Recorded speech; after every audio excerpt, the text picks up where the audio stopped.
EA did have an investors call yesterday, and I did mention a few things that happened in this call, but because they were talking about money and revenue in this call, they also talked about how well the Final Fantasy event performed, and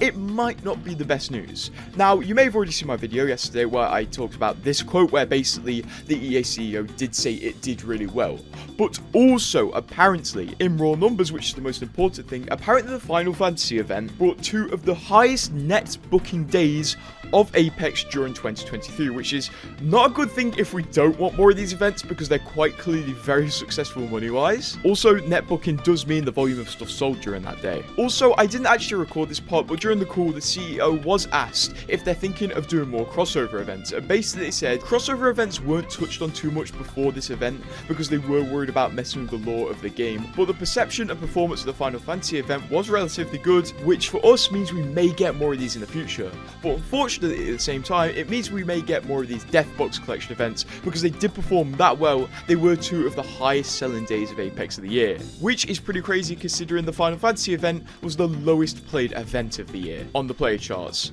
So let's hope next time one of these Death Box events comes out, if another one does come out, which seems likely, it is a bit cheaper and has some quality of life changes, because if we're going to have this for the rest of Apex's lifetime, at least make it a bit better. But what do you think of this?